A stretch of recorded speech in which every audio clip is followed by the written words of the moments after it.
Hello students, we are doing revenue receipts, and under revenue receipts we are doing the topic tax revenue, right?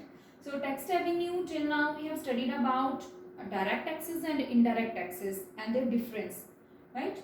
So today we will study more types of taxes. So more type of taxes, another type of taxes is proportional tax, right? So proportional tax, when all incomes are taxed at a uniform rate of taxation, it is called proportional tax system. So what is proportional tax system? Let's take one example, right? Income, those who are having the income of 1 lakh, on them also tax rate is 15%. Those who are earning 3 lakh, on them also what is rate of taxation? 15% only. And those who are earning 10 lakh, right, on them also the tax rate is 15%. So in the whole country the tax rate is same, right? No matter how much income one person is earning, but the rate of tax is same. This is known as proportional tax system.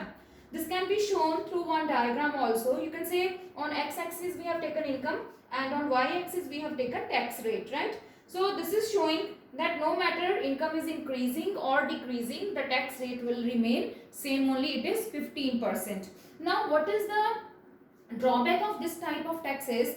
That the burden of taxes falls on rich and poor equally, right? These taxes are not based on the criteria, right, of payable capacity. Those who are having more, right, they should pay more, and those who are having less capacity, they should pay less. So this is violating the law of capacity to pay, and the burden of proportional taxes falls equally on the rich and the poor, right?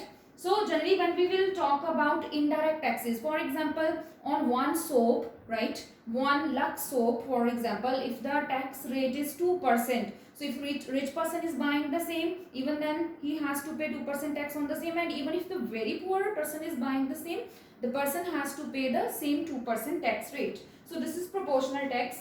Then we are having progressive taxation. Progressive taxation is a good type of taxation in all countries, like including India also. Mostly progressive taxation system is being followed. So what is that system? When rate of tax increase with increase in income. Now this is according to the payable capacity, right? If you are having less income, you have to pay less tax rate. If you are having more income, you have to pay more tax rate. And as your income will keep on increasing, tax rate will also keep on increasing. So let's have a look. Income and tax rate. When you are earning 1 lakh, then tax is 5%.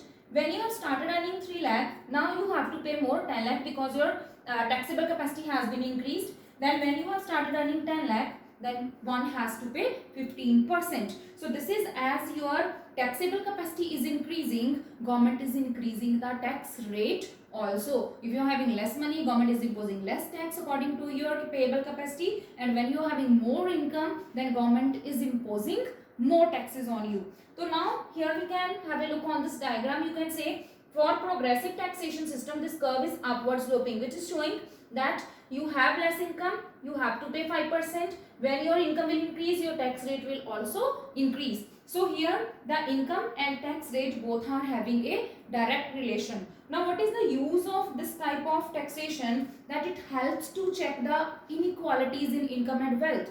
Those who are really rich, they have to pay more to the government, and those who are having no capacity, there will be no taxes on the same, and those who are having less capacity, government will impose less taxes on them. So progressive taxation is good where the inequalities in the income and wealth, right, are more. So progressive taxation always helps to reduce the inequalities in income and wealth.